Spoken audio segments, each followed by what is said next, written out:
welcome back to Pips-N-Chits. Today I will be painting the 1935 Universal monster, the Bride of Frankenstein. Today, immortalized in the 1 to 5 cooperative player game Horrified, published by Ravensburger. And if you've been following along in this series, this is video number 4, and basically I'm painting with all contrast paints, or predominantly contrast paints, with a little bit of acrylic mixed in at the end. This video here is going to be relatively short, I hope, only because, as you can see, there's not a lot of detail here with the bride. As you can see, she is about 80% dress. She's got some bandages that go around her arms. We just have her signature hair, and actually there's not much to the base. But let me talk about some of these steps here I did. I've already washed the model and cleaned up most of the most obvious mold lines. And then I primed it with Wraithbone, which is a contrast primer from Citadel. And the reason I chose Wraithbone instead of Gray Seer is it tends to be a little bit more brighter. And I think if you look at the promotional posters or the black and white stills from the 1935 movie, her face is actually very, very pale. I think just over time, people have just assumed, like Frankenstein, that she's green.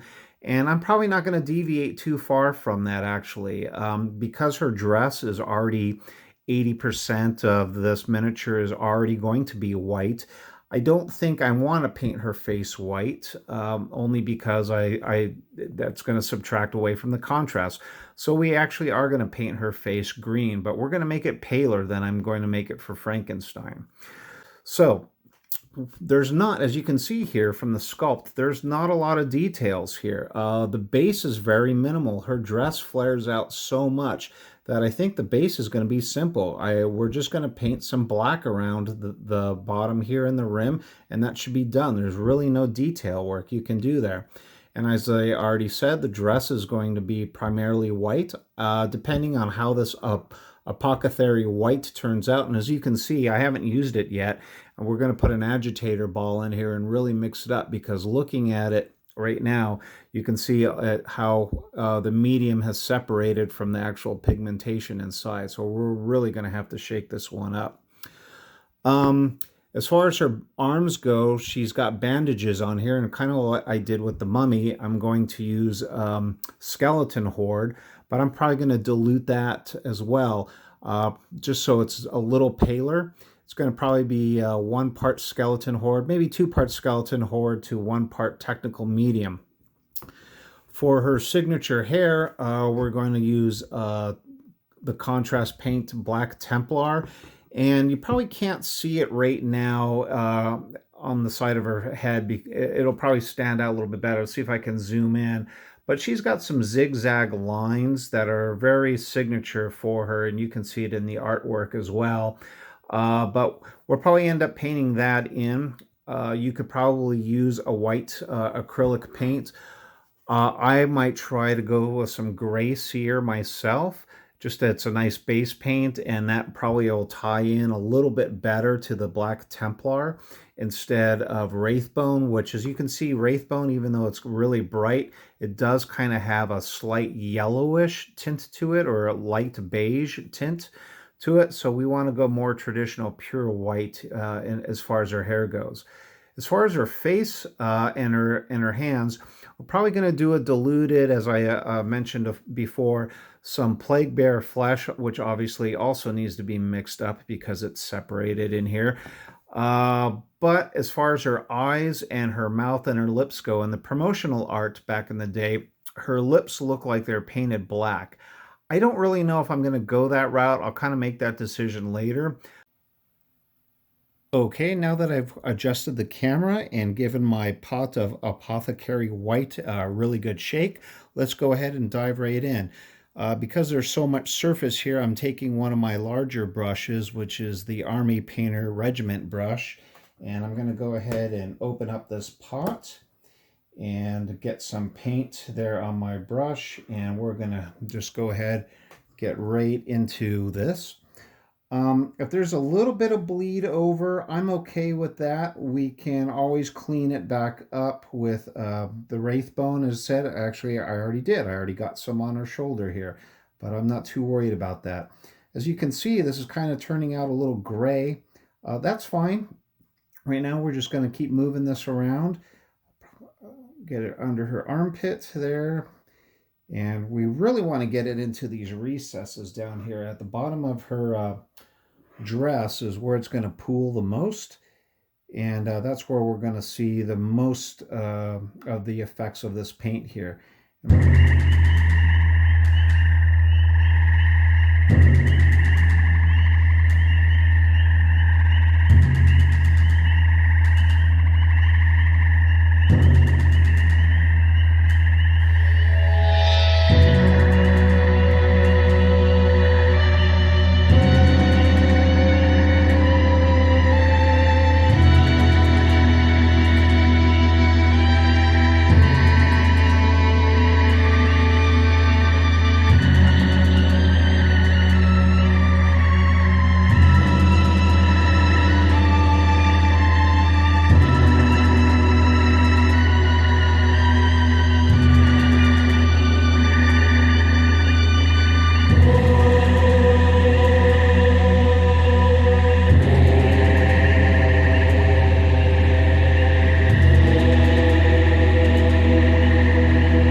And then we'll come back here in a few minutes and we'll go ahead and work on her bandages next.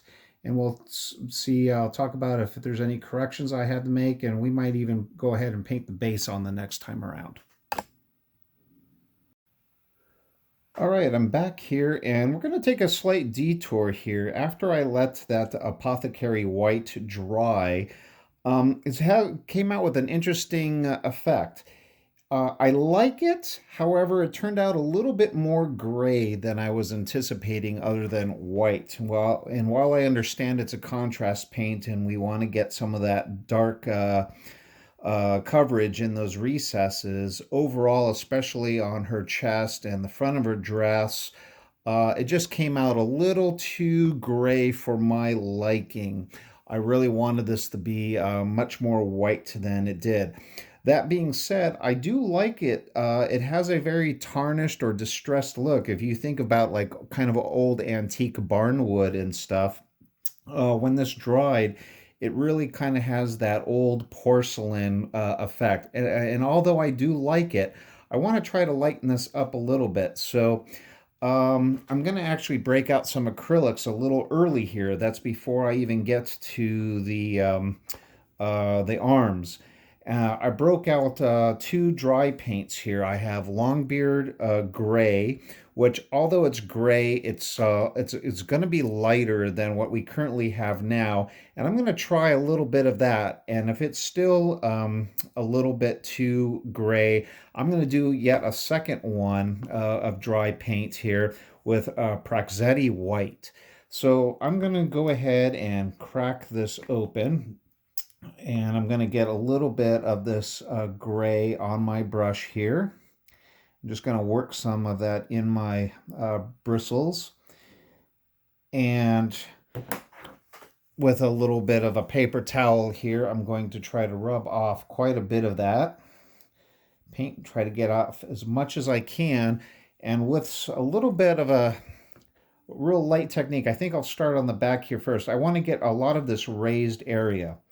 And so I'm going to do this prior to me doing the arms, just because when you're working with dry paint and doing this kind of this flicking motion, the last thing you really want to do with that is try to get it. I don't want to get it on the arms, especially if I just painted them with Skeleton Horde.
Overall, yeah, this has really helped this out a lot. So again, if you think your contrast paint of a apothecary white turns out too much gray, uh, the way that I'm solving this right now is using some dry paint, Longbeard gray first, and then following up with a little of this Praxetti white. And with that, I'll go ahead and we'll be back in a minute here, and we'll go ahead and work on her arms. All right, I'm back here, and this is after I've let my dry paint set a little bit. I went ahead and in this plastic well over here, I went ahead and mixed up, or actually I just put in a couple of drops right now. I did 2 parts of the contrast paint skeleton horde and 1 drop of the technical medium here. And with my number 2 brush, I'm just kind of mixing that up a little bit. And the reason I'm doing that is to dilute. I wanted a 2-to-1 mixture instead of a straight contrast, just because I didn't want the skeleton horde to be too overpowering. But at this point now, I'm just going to come in and do her arms. That's where her bandages are. And if we get a little bit on her hands, that's okay. I can come back in a little bit, and then we can clean up her hands with some more of that Wraithbone paint. But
so with that, I'm going to go ahead and leave this be now. And the next time we come back, we'll make some corrections if I need to on the hand, and then we'll get into the flesh.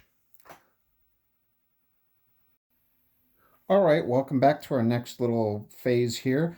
I went ahead and cleaned up her neckline specifically with some of my Wraithbone, and again, part of her hand where I didn't want that, where the bandages to bleed over too much.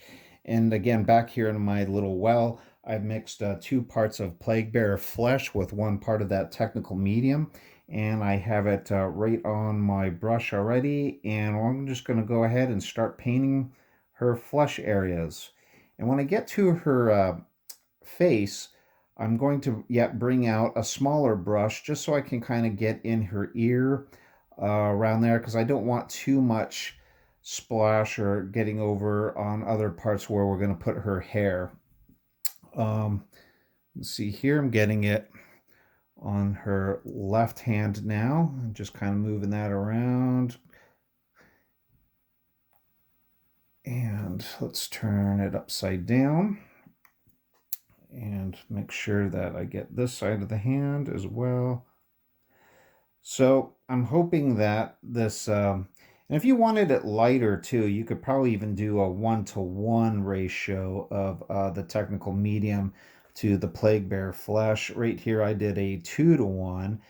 And like I said earlier in the opening of this video, the promotional art for her face is actually very pale.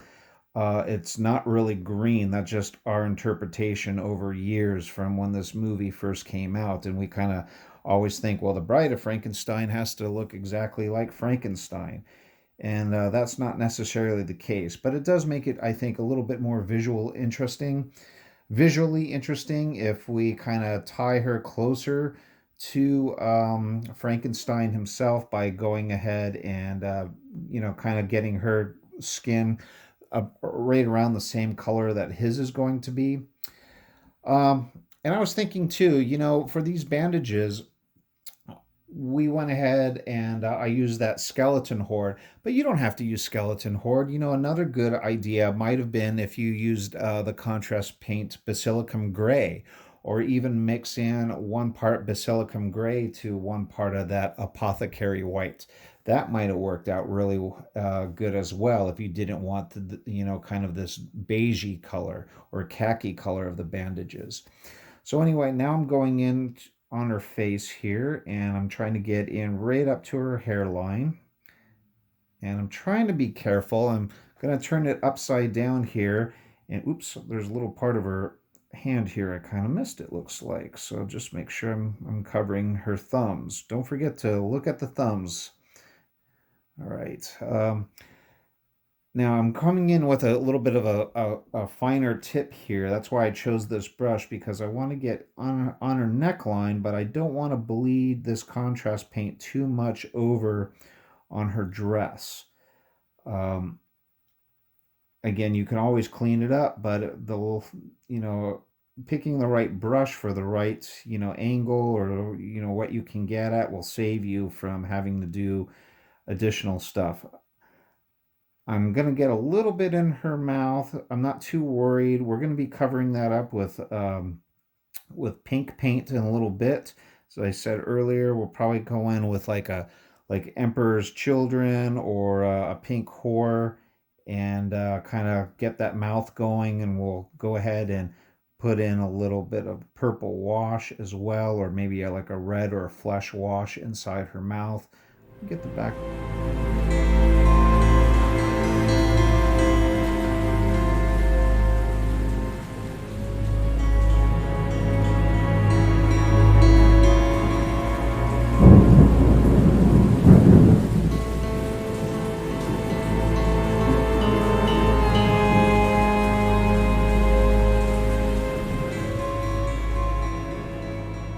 Forehead again, make sure, oh shoot, I got a little bit on her, which I wanted to avoid. I got a drop right there on the top of her dress. I'm going to try to fix that in a little bit. You have to be very careful. That's one thing I wanted to avoid, but I think I might be able to correct that in a few minutes. I'll just get out a little bit more of that white dry paint, and we'll kind of go over that area and see if I can get rid of. That's why I kind of like turning these upside down on occasion. That's probably exactly what I did. I probably wasn't paying attention, and the tip of my brush, it looks like it's about the size of the tip of the brush. So, oh well. But easily we can correct that in a few. So now that we've got her face, I'm just kind of doing a once over, make sure I'm getting right by her temples here, even though the hair is going to meet there. Make sure I got just enough. Ooh. And it looks like there's another little part of the wrist. Either the paint kind of separated there, kind of doing its magic and just pulled away. But nice thing is I can come right back in and get right back in and touch up the parts that look like might have been too white. So right there, I think we're good. So I'm going to let that dry for a few minutes. And like I said, I'm going to try to make a correction right there on the top of her dress where we got a little bit of the green paint on there. That's unfortunate, but I think we can fix it. All right, we've made a little bit more progress here on the bride. As you can see, I did this off camera just to save a little bit of time, but I went ahead and painted the rim and the base just a generic black, probably about 2 coats of that to go all the way around. I made a couple of corrections. Remember that dot that was up there on her shoulder where I kind of got a little bit of that plague bearer paint? I went ahead and corrected that really easily by watering down some of that Wraithbone paint and just kind of following the same procedure. Putting some apothecary white on there, then kind of dry brushing some Longbeard gray, followed by some Praxetti white, and kind of blended that in. So that's completely gone. So what we're going to go ahead and do now is talk about her mouth. And off camera, I won't bore you with the details here, but because she does have an open mouth, we'll get it a little bit pink. I'm going to start with a little bit of Screamer pink right in there. And then once that dries, I'm going to go ahead and do a combination of shade. I'm going to use a purple tone and red tone, probably 1-to-1 ratio there. Mix it up just for shading. And when that dries, with one of my smaller brushes, I'm just going to come back in with a little bit of pink Horror, I think, and just kind of highlight, just put a little dot in there. I might even mix it up with some of that Screamer pink so it just isn't overly popping there. But right now, let's go ahead and talk about the hair. So the hair, I'm going to go ahead and use the contrast paint of Black Templar, and I've already mixed it up. I'm going to use my number 4 brush, and if you see me, I'm going to paint it upside down. And the reason I'm going to do that is so I can like more or less target her hairline and where her neck, where the hair meets the back of her neck and around the ears, and pull away from her hair so I don't bleed onto her skin. And I'm not going to worry about the little lightning bolt squiggle in her hair. Like I said, we'll correct that. It's not really a correction, but I'm going to paint her whole hair black. And once that dries, then we'll go ahead and pick out that detail.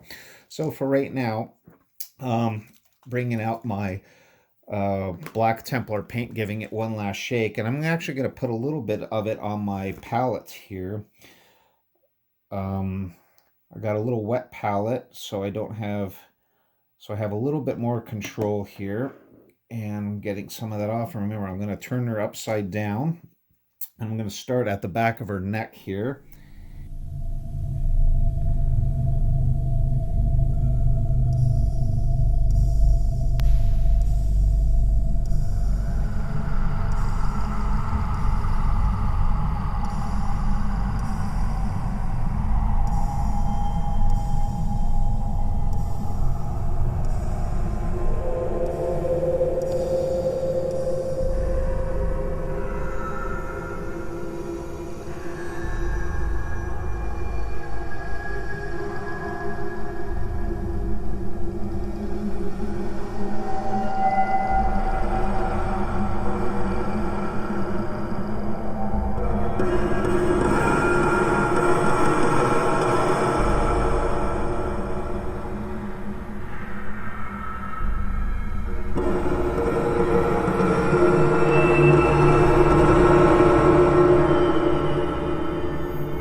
probably the toughest thing for her hair, actually, is just getting around those ears, getting a little bit of that sideburn, and just kind of having a very even uh, line there at her forehead. But as you can see, we're going to go ahead and call this done. We'll let that dry before we go back in with the squiggles. But in the meantime, off camera, I think I'll go ahead and do her tongue kind of in the process that we talked about, and we'll be back in a minute. All right, friends, I'm pretty much back with the finished bride here. I'm sorry I did most of this off camera, but I was kind of on a roll. Um, with my brush, I'm pointing out a couple things that I did. In the mouth, like I said, I went ahead and used some Screaming Pink and shaded that up. And then I mixed in a 1-to-1 ratio of Pink Horror and Screaming Pink, and just kind of touched her tongue just a little bit. It's very subtle. You might not even notice it. You'd have to be here pretty much in person. As far as her eyes go, I went ahead and used Army Painter matte white, and with the best steady hand that I could, I went ahead and just dropped in her eyes there, and with the black paint. It was very hard, totally optional if you guys go ahead and do this or not. I wanted to because I thought it was kind of a prominent feature for her. I don't know if I'll do it for Frankenstein when I get to him, but as far as the bride goes, you can see I just dropped in with my Psycho brush from the Army Painter, just a dot of black on for each of her pupils. As far as her lightning bolts go, mine are a little exaggerated. It's very hard to see, even with the Black Templar paint, once it was dry there, you can kind of see the curves a little bit there on camera right now. But I opted just to more or less do a traditional lightning bolt instead of round it off. I thought that was going to be a little bit too hard, and that's a lot of work for just, this game. So I used the same white that I used for her eyes. I just used Army Painter matte white. You could go for something a little bit more gray, perhaps administratum gray or gray sear paint or something like that. That would kind of mute that down. But I thought that was a kind of a prominent feature, so I wanted to make it a little bit more exaggerated. As you can see here, I'm going to zoom out just a tad now. Oops, wrong way. Overall, I think the model or the miniature turned out pretty good. We have that patinaed or kind of distressed look, her outfit with the apothecary white, with some dry brushing of the Paraxi white and the Longbeard gray, kind of really helped out her dress. Again, we diluted the Skeleton Horde contrast paint for the bandages, kind of a 1 or a 2-part Skeleton Horde to 1-part contrast medium. Again, you could dilute it even more, or even mix in some Basilicum gray if you think that's too close to the mummy figure. But overall, I'm pretty much calling this a done deal. So I hope you enjoyed this painting. Please come back. Go ahead and leave me a comment. Things that you like, things that you don't like. Hit that subscribe button if you want to see more. Up next, I actually have 3 more in the series to do. I have Dracula, Frankenstein, and the Invisible Man. So tune back soon. Thank you very much, and have a great one.